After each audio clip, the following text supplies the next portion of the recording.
The sound was utterly sickening. It was not just the thud of a body hitting the polished airport tile. It was the metallic crash of a dozen service medals, silver stars, purple hearts, the trident scattering across the floor of Terminal 3. 1 second, Commander Marcus Hale was standing tall in his dress blues, a hero returning home. The next, he was face down, handcuffed, with Officer Vance Collier screaming "Stolen valor" into his ear. Collier thought he was taking down a fraud. Collier thought he was the hero. But he did not know that the phone in Hale's pocket was still connected to a conference call with the Pentagon. And he definitely did not know that very soon the entire might of the United States Navy was about to descend on this airport and turn his life into a living nightmare. Commander Marcus Hale adjusted the collar of his service dress blues, the stiff fabric digging slightly into a neck that was scarred from a piece of shrapnel taken outside Kandahar. He checked his reflection in the darkened window of the Hudson newsstand. He did not do this for vanity. He did it because the uniform demanded perfection. Not for him, but for the men he had buried wearing it. Chicago O'Hare International Airport was a chaotic symphony of rolling suitcases, screaming toddlers, and the droning voice of the PA system announcing delayed flights. It was a lull period, but a storm front moving through the Midwest had grounded half the fleet, turning the terminal into a holding pen for agitated travelers. Marcus stood near the baggage claim exit, his posture relaxed, but his eyes scanning the crowd with a predator's awareness. A habit drilled into him during his service in the teams. He was not on a mission today.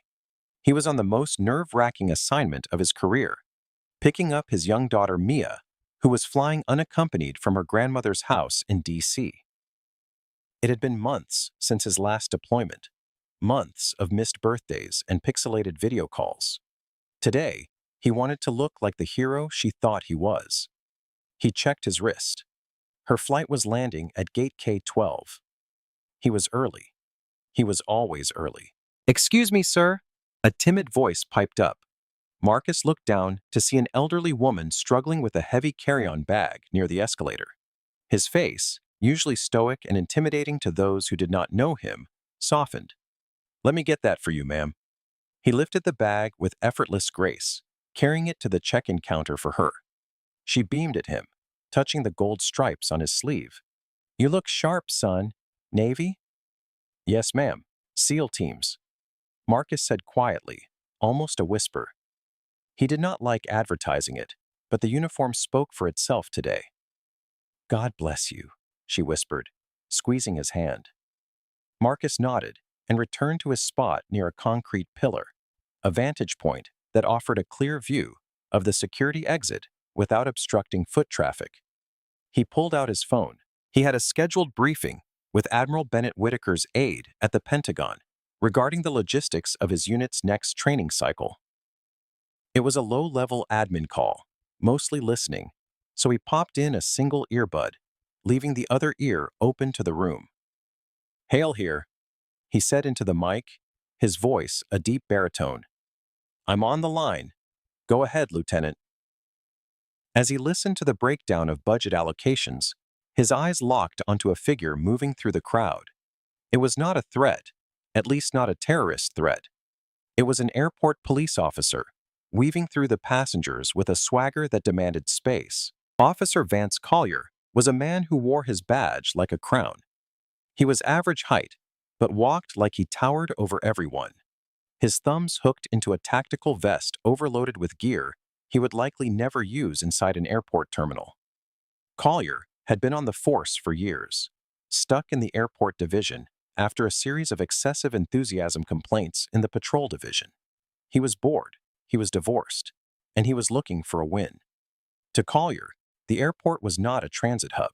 It was his kingdom, and in his kingdom, nobody stood out unless he allowed it. His eyes landed on Marcus, a tall, broad-shouldered black man in a Navy uniform. Collier paused, squinting. He had seen plenty of soldiers come through O'Hare. They usually looked tired, disheveled, carrying duffel bags. This guy looked too perfect. The crease in the trousers was too sharp. The medals on his chest were stacked too high. A fruit salad, as Collier called it. And the shoes, they were gleaming. Nobody shines their shoes like that anymore, Collier thought, a cynical sneer forming, not unless they are trying too hard to sell the con. Collier had read an article online the night before about stolen valor.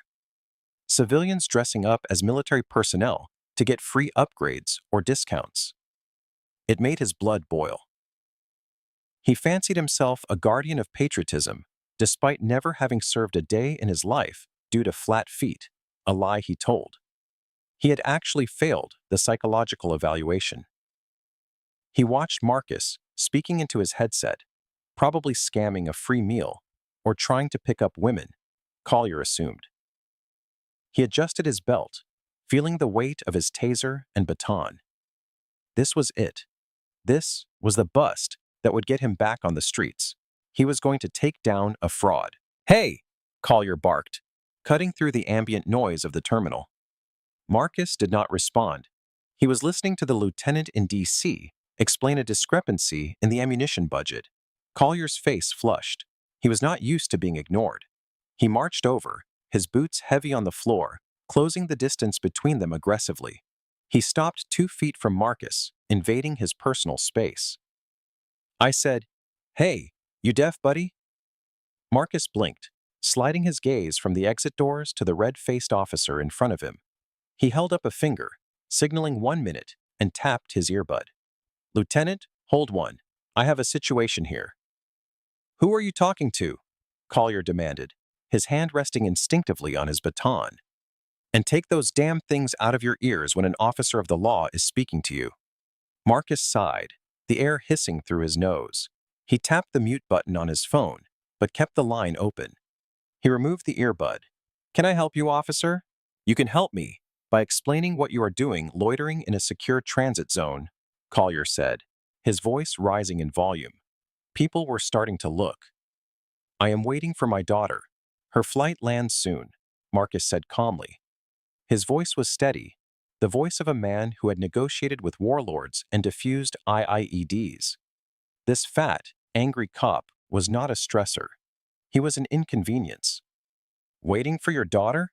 Collier mocked. He looked Marcus up and down, his eyes lingering on the trident. The gold eagle, an anchor holding a trident and pistol pinned above Marcus's ribbons. "That is a lot of hardware for a guy just standing around. You a SEAL, huh?"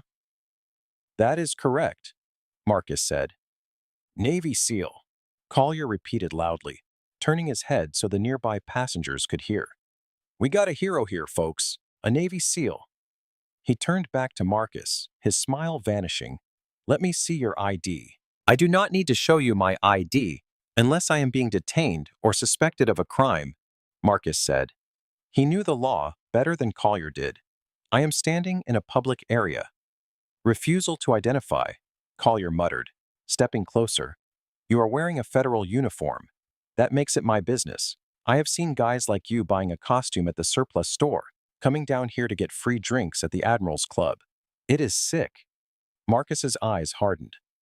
"Officer, I suggest you walk away. I am Commander Marcus Hale, United States Navy. I am currently on a call with the Pentagon. Do not make this a problem." Collier laughed. It was a harsh, barking sound. "The Pentagon? Oh, that is rich. You are on the phone with the Pentagon. Let me guess, the president is on the other line too." "Actually," Marcus said, his patience thinning, "I am speaking with the office of Admiral Bennett Whitaker." "Sure you are," Collier sneered, "and I am the King of England." The crowd had stopped moving. The rush of travelers had congealed into a ring of spectators, phones raised, recording. In the modern era, nothing happened unless it was streamed. Marcus saw the phones. He knew the drill. De-escalate, maintain bearing, do not engage. "Officer," Marcus said, lowering his voice to try and keep this private, "I am asking you respectfully to let me wait for my child. I have identification in my pocket, but I'm not going to hand it to you just because you are bored. If you want to verify my status, call the base, but stop making a scene." "I am the one making a scene?" Collier shouted, playing to the crowd. You are the one disrespecting the uniform. You think you can just put that on and we will all bow down? I know a fake when I see one. Your hair is too long.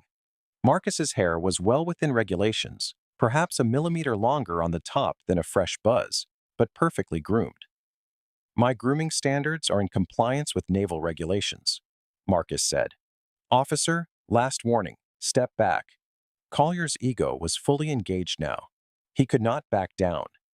Not in front of the crowd. Not when he was so sure. This guy was too calm. Real people got nervous when cops yelled at them. Real people stuttered. This guy was looking at him like he was a bug on a windshield. It infuriated Collier. Put your hands behind your back, Collier ordered, unclipping his handcuffs. For what? Marcus asked, not moving. Disorderly conduct, loitering, and suspicion of impersonating a military officer, which is a federal crime. Buddy, I am not impersonating anyone, Marcus said. I am Commander Hale. Hands now. Collier reached out and grabbed Marcus's left wrist. Marcus did not flinch. His arm was like a steel bar. He did not pull away, but he did not yield either. He just stood there, rooted to the ground. Do not touch me. Collier yanked. Nothing happened. It was like trying to pull a tree out of the ground. Panic flared in Collier's chest. The panic of a bully who realizes he has picked the wrong victim. But instead of retreating, he lashed out. Resisting arrest! Collier screamed.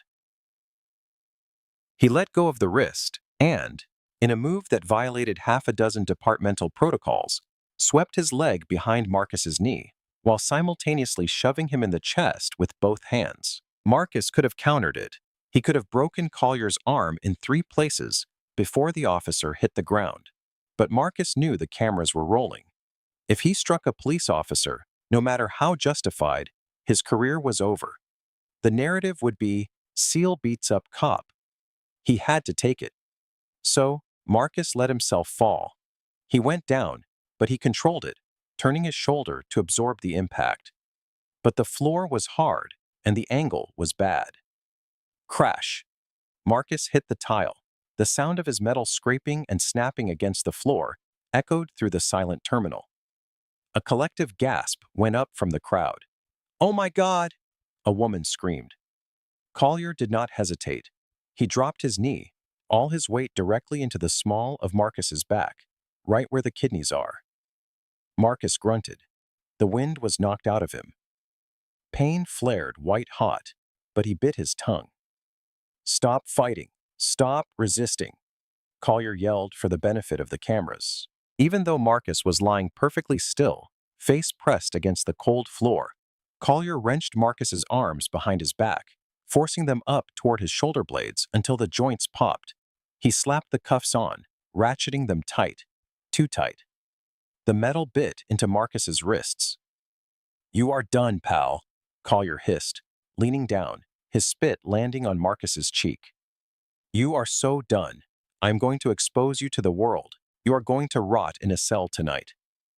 Marcus took a deep breath, tasting the floor cleaner. His cheek was pressed against the tile. He could see his cell phone lying a few feet away. The screen was still on. The call timer was still counting up. Officer, Marcus said, his voice strained but audible. My phone. Evidence, Collier said, snatching the phone up. He looked at the screen. It said Logistics Pentagon. Collier scoffed. You even renamed your contacts to sell the lie. Pathetic. He went to end the call, but just before his thumb hit the red button, a voice crackled from the speakerphone, loud, clear, and terrifyingly authoritative. Commander Hale, Commander, this is Lieutenant Commander Reyes. Who is speaking? What is happening? I heard a struggle. Collier froze. That did not sound like a buddy in a basement. That sounded like a secure line. Who is this? Collier barked into the phone. This is Lieutenant Commander Reyes, Office of the Chief of Naval Operations. The voice cut back, sharp as a razor. You are holding the phone of a decorated United States naval commander. Identify yourself immediately. Collier's stomach dropped. A cold sweat prickled his hairline, but he was too deep in. He could not be wrong. He could not be. This is Officer Vance Collier, Chicago PD Airport Division. Your commander here is in custody for impersonating an officer and resisting arrest. And you can save the act, buddy. I know he is a fake. There was a silence on the other end of the line, a silence that felt heavy, like the air before a tornado touches down. Officer Collier, the lieutenant commander said, his voice dropping an octave, deadly calm. You have made a catastrophic error. Do not hang up this phone. Do not move, Commander Hale. And for your sake, you better pray you have not injured him. I am patching in Admiral Bennett Whitaker. Stand by. Collier stared at the phone. His hand started to shake. On the floor, Marcus turned his head slightly, ignoring the pain in his back. Very soon, he whispered. Shut up, Collier yelled, but there was no power in it anymore. Fear had crept in. Very soon, Marcus repeated. That is how long you have until your world ends. The silence in Terminal 3 was heavy, suffocating. The only sound was the low hum of the conveyor belts and the ragged breathing of Officer Vance Collier. He was still clutching Marcus's phone, his knuckles white. Very soon, Marcus whispered again from the floor. He had not moved. He knew that any movement could be interpreted as aggression, giving Collier a legal excuse to use the taser or the baton. Marcus was playing the long game, a game of discipline that Collier did not have the mental capacity to understand. Shut up, Collier hissed, looking around. The crowd had grown. Phone cameras were like a forest of unblinking eyes. He felt exposed. He needed backup. He keyed his shoulder radio. Dispatch, this is Unit 4 Alpha. I have a suspect in custody at baggage claim 3. Disorderly conduct, resisting, possible impersonating an officer. Need a transport wagon. Copy, 4 Alpha. Wagon is on the way. The dispatcher crackled back.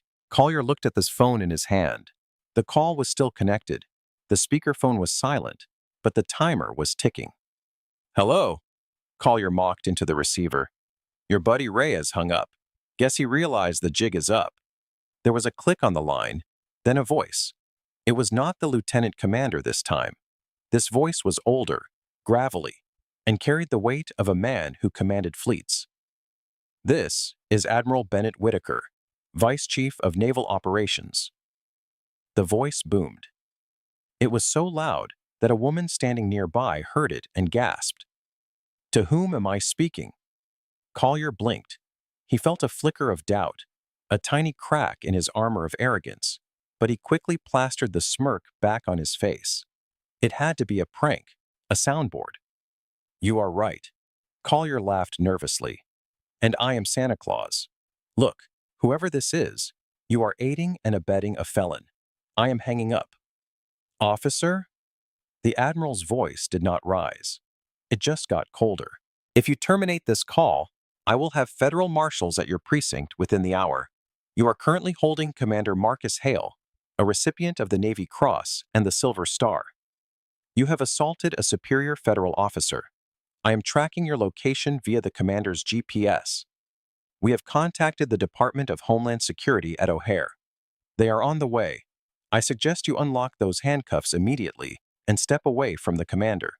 Collier's thumb hovered over the end call button. His heart was hammering against his ribs like a trapped bird. Navy Cross, Homeland Security. He is lying. Collier muttered to himself. It is a scam. It is a really good scam. He looked down at Marcus. Marcus looked up, his eyes clear and calm. You have moments left, officer. My daughter lands soon. If she sees me in cuffs, I will make it my personal mission to ensure you never work in security again, not even as a mall cop. You threatened me? Collier shouted, playing to the crowd again. You heard that. He threatened an officer. Hey! A voice yelled from the crowd. Collier spun around. A man in his 60s, wearing a faded USMC baseball cap and a denim jacket, pushed his way to the front of the circle. He was leaning on a cane, but his eyes were sharp. Back off, citizen, Collier warned. The old Marine pointed his cane at Marcus's chest. I served in Da Nang.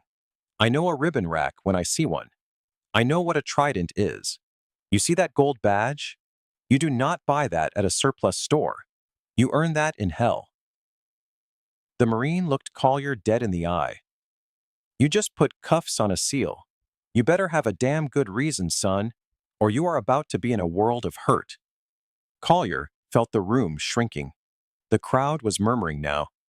Let him up, someone shouted. He did not do anything, another voice cried. Back up, all of you. Collier pulled his baton, brandishing it at the civilians. He was losing control. The narrative was flipping. He was no longer the hero. He was the villain, and he knew it. Dispatch, Collier screamed into his radio. I need backup now. Officer in distress. Hostile crowd. Officer in distress. The only thing in distress right now is your pension, Marcus said from the floor. Suddenly, the automatic doors near the baggage claim slid open. Two men in dark suits wearing earpieces and sunglasses walked in. They did not run.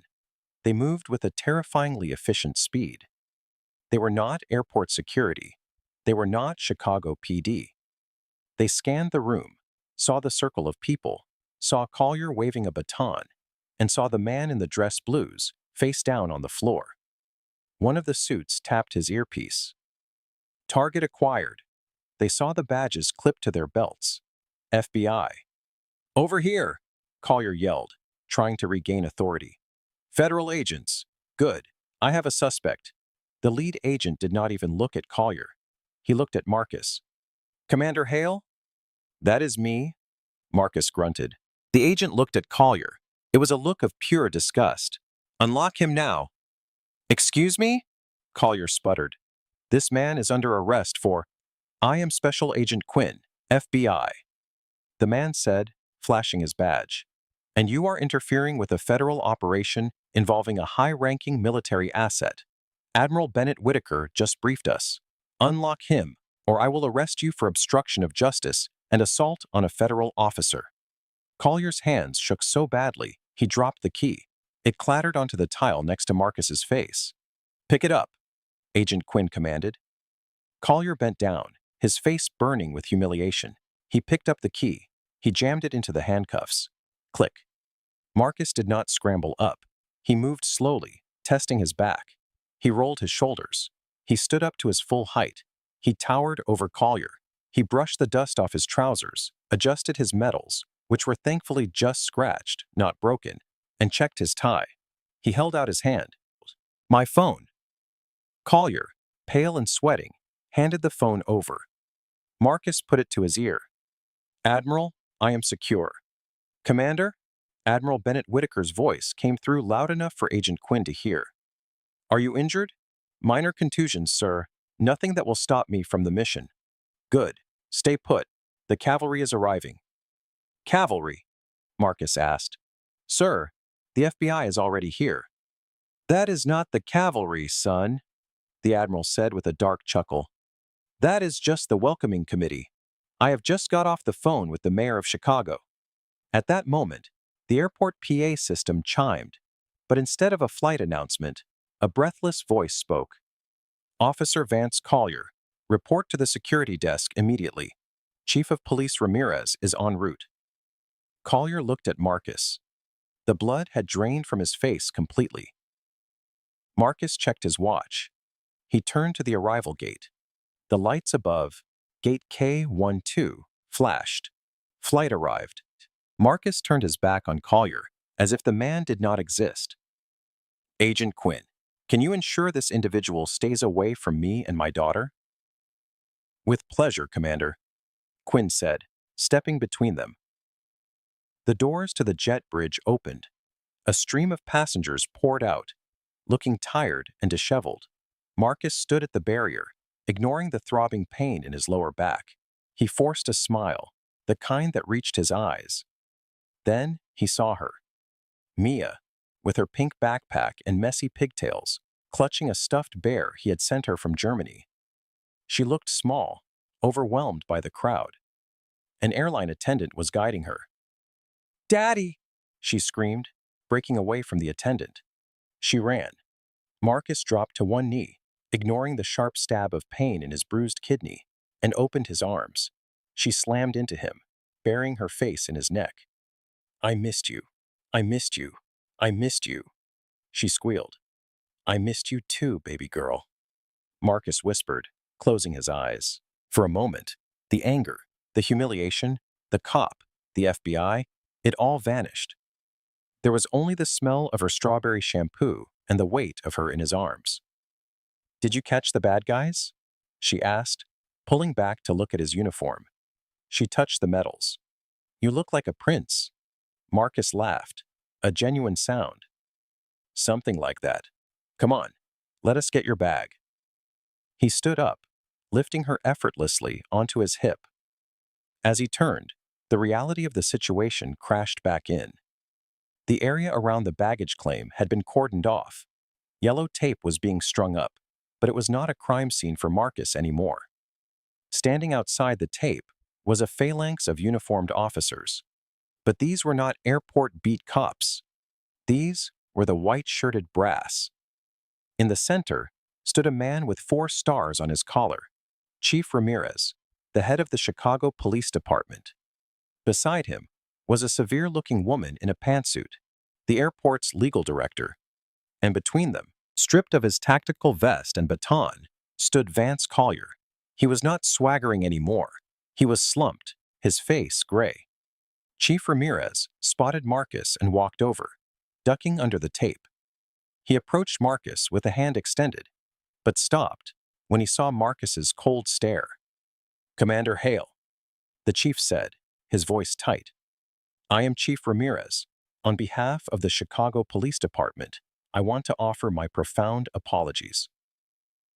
Marcus looked at the chief, then at Mia, then back at the chief. "Chief, my daughter is young. She does not need to know that her father was assaulted by a public servant minutes ago. So, we are going to keep this voice down." "Understood," Ramirez said, lowering his voice. "I have just spoken with the mayor and Admiral Bennett Whitaker. This is a disaster, an absolute disaster." "It is a misunderstanding," Collier blurted out from behind the tape. He could not help himself. He would not show ID. He resisted. "Silence!" The chief spun around, his face turning purple. "One more word, Collier, and I will have you gagged. You attacked a decorated senior officer of the United States Navy based on a hunch. You violated 4 distinct protocols regarding use of force. You are a disgrace to the badge." Collier shrank back, stunned. He had never seen the chief in person, let alone been dressed down by him. Marcus shifted Mia to his other hip. "Chief, I appreciate the apology, but apologies do not fix my uniform. And they do not fix the fact that I was treated like a criminal in front of 100 civilians. We are prepared to do whatever is necessary." The legal director stepped in. "We can arrange a settlement. I do not want your money." Marcus cut her off. "I want his badge." He pointed at Collier. "I want him processed." Marcus continued, his voice hard as steel. "I want him charged with assault and battery. I want him charged with false imprisonment, and I want it done by the book. No blue wall of silence. No paid administrative leave." "Commander," the chief sighed, wiping sweat from his forehead. "We will conduct a full internal affairs investigation. I promise you." "Not good enough," Marcus said. He pulled his phone out. "Admiral, you still there?" "I am here, Marcus."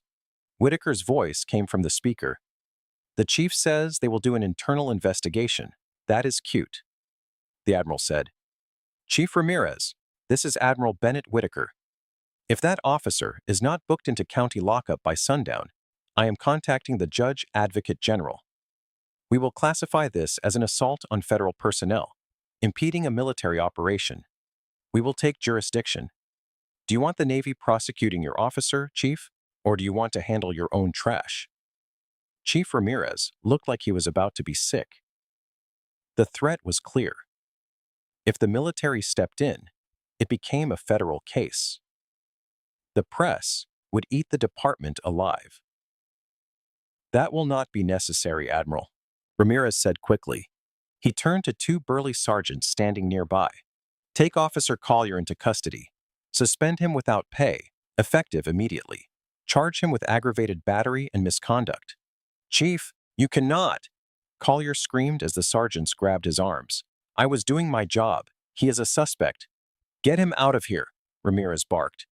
The crowd, which had stuck around to watch the second act, erupted into applause as Collier was frog-marched away, handcuffed with his own cuffs. The irony was poetic. Marcus watched him go, his expression unreadable. He felt no joy, only a grim satisfaction. It was a mission accomplished, threat neutralized. "Daddy, why is that policeman in trouble?" Mia asked, wide-eyed. Marcus smoothed her hair. "He made a mistake, baby, a big mistake. He forgot the most important rule." "What rule?" "Respect," Marcus said. "He forgot to treat people with respect." He looked at Chief Ramirez. "Am I free to go, Chief? Or do you need me to identify myself further?" "Please." The chief gestured to the exit. "We will have a car take you to your destination. It is the least we can do." "No, thanks," Marcus said, hoisting his duffel bag. "I have had enough of police cars for one day. I will take a cab." He walked away, the sea of people parting for him. He walked tall, despite the pain in his back, holding his daughter's hand.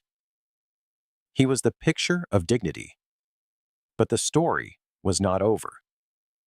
Marcus knew that men like Collier did not go quietly. And the video, the one the teenager in the hoodie had recorded, was already uploading.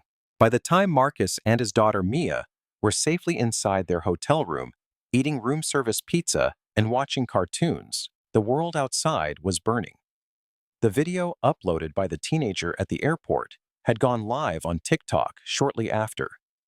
By early evening, it had migrated to Twitter/X and Reddit. By later that day, it was the lead story on CNN, Fox News, and MSNBC. The title of the Reddit thread on r/public freakout was simple, but devastating. "Power-tripping cop assaults Navy SEAL commander in front of his kid, claims stolen valor." It had countless upvotes in hours. Inside his modest, dimly lit apartment on the outskirts of Chicago, suspended Officer Vance Collier sat in his recliner, a lukewarm beer in his hand, staring at his phone. His hands were shaking so hard he could barely hold the device. He watched the video for the 100th time. On screen, Marcus stands calmly. Collier screams. Collier kicks the leg. The sickening crunch of metals hitting the floor, the knee in the back, but it was the audio that was killing him. The internet sleuths had enhanced the sound. You could hear Marcus's calm warnings. "I am Commander Hale, very soon." The comment section was a scrolling waterfall of hate. "This cop needs to be under the jail." "That is a silver star he broke. Do you know what you have to do to get a silver star?" "I served with Commander Hale in Coronado. The man is a saint. This cop has a death wish." Collier threw his phone across the room. It bounced off the drywall and cracked. "They do not know!" He screamed at the empty room. "They do not know the pressure!" His landline rang. It had been ringing for hours. Death threats, prank calls, reporters. He let it go to voicemail. Then his cell phone buzzed. It was a number he did not recognize, but the area code was DC. He answered, hoping it was a lawyer offering help. "Hello, is this Mr. Vance Collier?" A slick, fast-talking voice answered. "Yeah, who is this?" "This is an unnamed producer for a prominent conservative talk show network. We saw the video. We think you are being railroaded, Vance. We think this is a setup by the woke military agenda. We want to hear your side. Tonight, primetime." Collier's eyes lit up. This was it, the lifeline. He was not the villain. He was the victim of a misunderstood encounter. He could spin this. "I will do it," Collier said, sitting up straighter, "but I want to get paid." "We can discuss an honorarium." the producer said. Just get to the studio in downtown Chicago by early evening. Heh.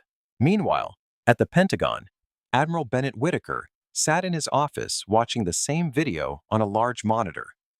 Standing before him were the Navy's top JAG lawyers and the Chief of Naval Information. The narrative is spiraling, sir, the public affairs officer said. People are furious. They want blood. But now we are hearing rumors that Collier is going on a talk show tonight to claim Hale provoked him. Whitaker's eyes narrowed. He took a sip of his coffee. He wants to fight this in the media. It appears so, sir.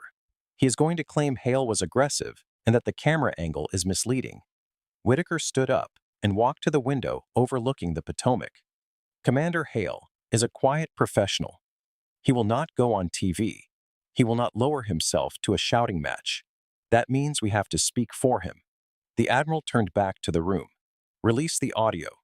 The JAG lawyer frowned.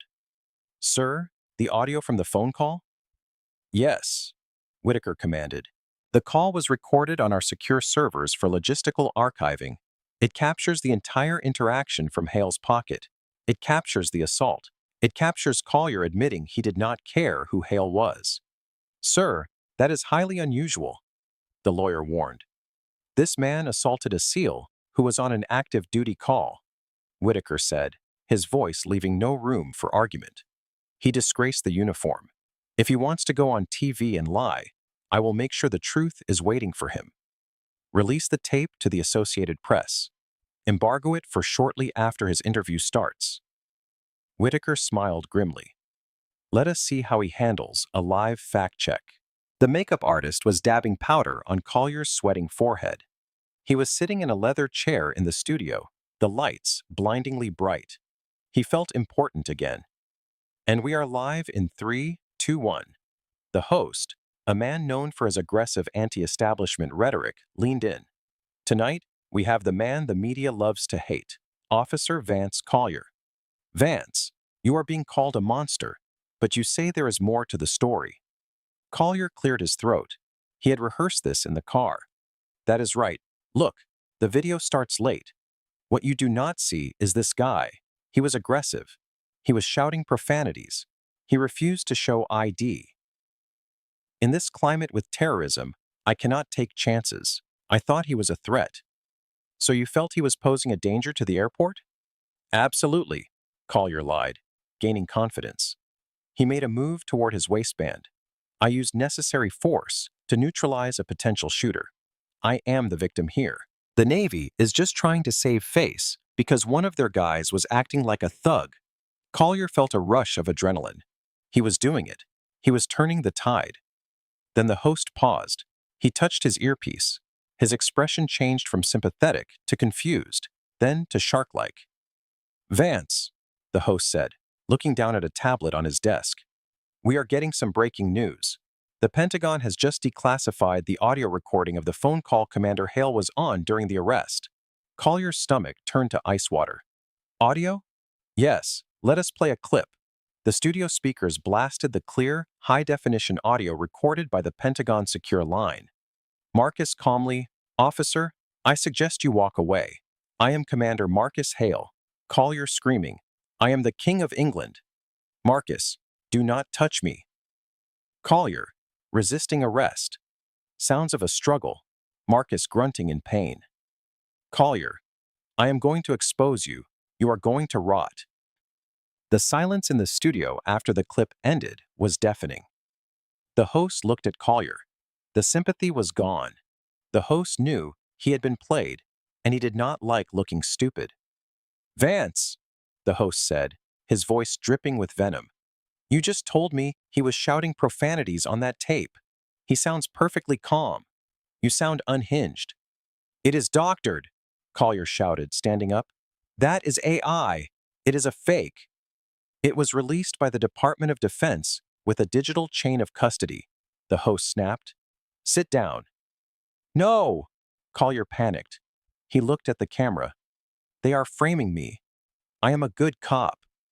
Cut his mic, the host said to the producer. Collier's mouth kept moving, but no sound came out. The camera panned away from him as security guards moved in to escort him off the set. He was walked out the back door of the studio into a rainy Chicago alley. He checked his phone. The hashtag Collier lied was trending #1. But the night was not over. As he walked toward his car, he saw a figure leaning against the brick wall, a man in a tailored suit holding a briefcase. "Mr. Collier?" the man asked. "Who are you? Another reporter?" Collier spat. "No." The man smiled, handing him a thick envelope. "My name is Arthur P. Jenkins. I represent the law firm of Goldman Sachs and Associates. I have been retained by the Fraternal Order of Police Legal Defense Fund." "Oh, thank God." Collier exhaled. "You are here to defend me." Jenkins laughed. It was a cold, dry sound. "No, Mr. Collier, you misunderstood. I am here to inform you that the union has voted to revoke your membership and legal protection effective immediately. You violated the morals clause of your contract." Collier froze. Without the union, he had no lawyer. He had no protection against the city. And Jenkins added, "I am also here to serve you with this." He tapped the envelope. "This is a civil suit filed on behalf of Commander Hale. He is suing you personally for defamation, assault, battery, and emotional distress caused to a minor. He is seeking damages in the amount of $5 million. "I do not have $5 million, Collier shrieked. "I have an older Ford Taurus and a condo underwater." "Then we will take the Taurus," Jenkins said calmly, "and the condo and your future wages. Have a good night, Mr. Collier." The lawyer walked away, leaving Collier standing in the rain, holding the envelope that marked the end of his life as he knew it. Collier did not go home. He slept in his car. In the morning, he reported to the Internal Affairs Division at CPD headquarters. The room was gray, windowless, and smelled of stale coffee. Across the metal table sat Captain Ruiz from IA, and to Collier's horror, a tall man in a Navy service khaki uniform, a JAG officer. "Officer Collier?" Captain Ruiz started. "You have the right to remain silent. You have the right to an attorney." "I cannot afford an attorney," Collier mumbled. "The union dropped me." "Then a public defender will be appointed," Ruiz said, not bothering to hide his disdain. "However, before we proceed with the criminal charges, we are here to handle your employment status." Ruiz slid a folder across the table. "We pulled your jacket, Vance. We found 6 previous complaints of excessive force that were swept under the rug by your previous supervisor. That supervisor has been fired as of this morning." Collier put his head in his hands. "But here is the kicker." The JAG officer spoke up. "We ran a background check on your initial application to the police academy from years ago. You claimed you were honorably discharged from the Army Reserve." Collier looked up, pale as a sheet. "We checked the records." The JAG officer continued. "You never served. You failed basic training in week 2 and were separated for failure to adapt. You lied on your police application. That is perjury. That is fraud." Captain Ruiz leaned in. "Do you know what that means, Vance? It means you were never legally a police officer. It means every arrest you ever made is now subject to appeal. It means your pension is gone, your benefits are gone, and you are looking at years in state prison for fraud on top of the assault charges." Collier began to weep, ugly, heaving sobs. "I just wanted to be a hero," he blubbered. "I just wanted people to respect me."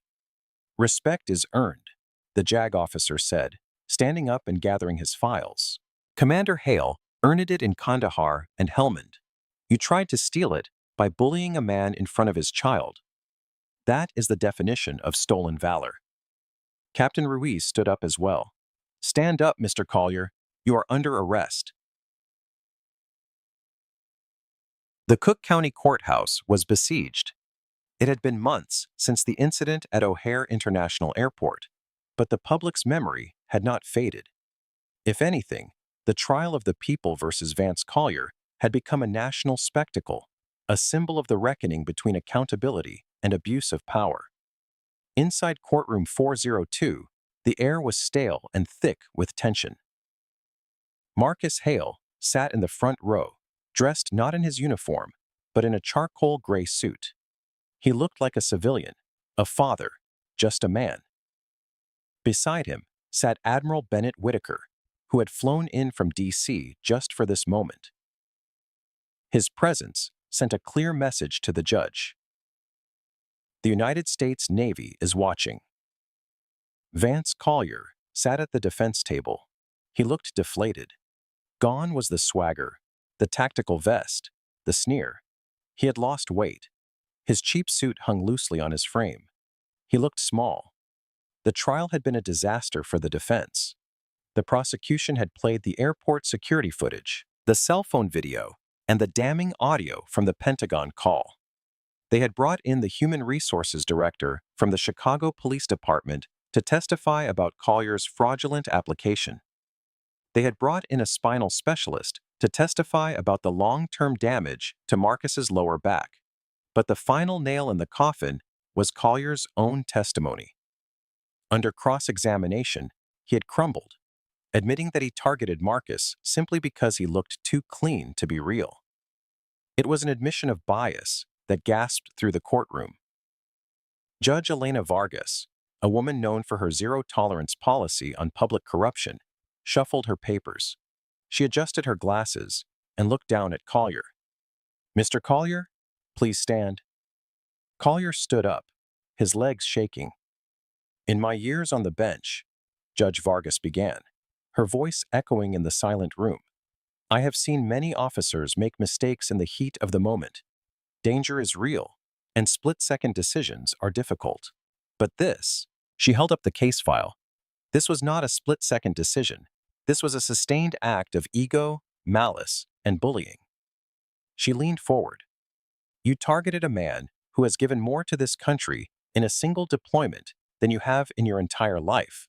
You mocked his service. You assaulted him while he was compliant. And then when caught, you lied to the world on national television." Collier looked down at his shoes. "But the most egregious offense," the judge continued, "is the betrayal of the public trust. You wore a badge you did not earn. You held power you did not deserve. You are the very definition of a wolf in sheep's clothing." "Your Honor, please," Collier whispered. "I am sorry." "Sorry does not fix a fractured vertebra, Mr. Collier, and it does not restore the faith of the community." The judge picked up her gavel. "On the charge of aggravated battery, I sentence you to years in the Illinois Department of Corrections. On the charge of impersonating a peace officer and fraud, I sentence you to an additional years. These sentences are to run consecutively." Collier's knees buckled. "Furthermore," the judge added, "you are ordered to pay restitution to Commander Hale in the amount of $250,000. Since you have no assets, your future wages will be garnished by 40% until the debt is paid. You will never work in security or law enforcement again. Bailiff, take him away." As the gavel banged, the courtroom erupted. Two bailiffs moved in, pulling Collier's hands behind his back. The sound of the handcuffs ratcheting shut was the same sound Collier had used on Marcus months ago. The karma was precise. Collier looked back at the gallery as he was led out. He locked eyes with Marcus. He expected to see a smirk, a look of triumph. But Marcus just looked tired. There was no joy in sending a man to prison. There was only the necessary duty of removing a threat. Marcus gave him a single slow nod, a nod that said, "It is over." Then the door slammed shut, and Vance Collier was gone. Months later, the sun was setting over the Anacostia River in Washington, D.C. The air was crisp, smelling of autumn leaves. Captain Marcus Hale stood on the meticulously manicured lawn of the Washington Navy Yard. The promotion ceremony had been small, just as he requested. No cameras, no fanfare. Admiral Bennett Whitaker pinned the new insignia on Marcus's collar, the silver eagle of a Navy captain. "You earned this a long time ago, Marcus," Whitaker said, shaking his hand. "And you earned it again in Chicago." Most men would have fought back. You had the discipline to let the system work, even when the system was trying to break you. Thank you, Admiral, Marcus said. I just wanted to get home to Mia. Speaking of which, Whitaker smiled, pointing toward the buffet table. Mia, now missing a front tooth, was running in circles with the Admiral's golden retriever. She was laughing, a sound pure and unburdened by the darkness her father had shielded her from. Marcus walked over to her. She stopped running and looked up at him, squinting in the sunlight. "Daddy, are you a pirate now?" she asked, pointing to the eagle. Marcus laughed, picking her up. "No, sweetie, still just a sailor." "Are you going away again?" she asked, her voice turning serious. "Not for a long time," Marcus promised. He had taken a shore-duty assignment at the Pentagon to oversee training protocols. He was done with the sandbox for a while. He had a different mission now, raising her. He sat on a bench, holding Mia on his lap, looking out at the river. His phone buzzed in his pocket. He ignored it. He did not care about the news anymore. But if he had looked, he would have seen a small article on page 14 of the Chicago Tribune. Former Officer Vance Collier denied protective custody. The article detailed how Collier, now inmate number 482910, was having a difficult adjustment period at Stateville Correctional Center. The general population did not take kindly to dirty cops. He was working in the laundry room for pennies an hour, scrubbing stains out of uniforms he would never wear again. He had lost his condo. His wife had left him. He was alone in a concrete box, with nothing but time to think about those moments at the airport. Marcus did not need to know that. He did not need to gloat. The universe had balanced the scales. He looked down at Mia. "You know, baby, there is one thing I learned this year." "What is that, Daddy?" "That being strong does not mean you have to fight everyone," Marcus said softly. "Sometimes being strong just means standing your ground and telling the truth.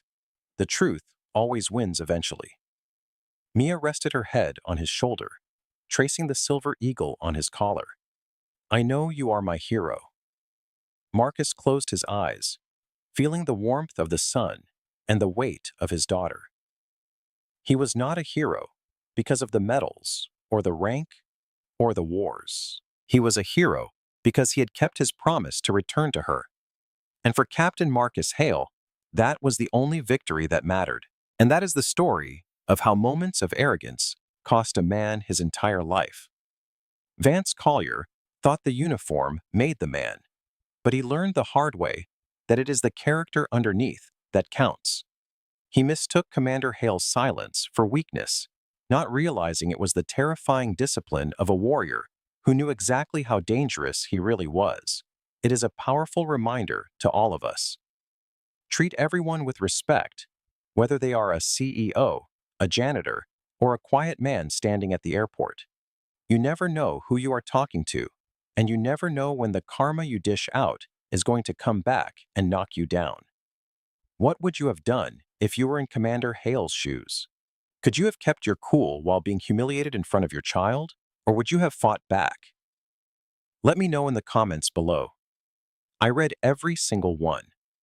If you enjoyed this story of justice served cold, please smash that like button.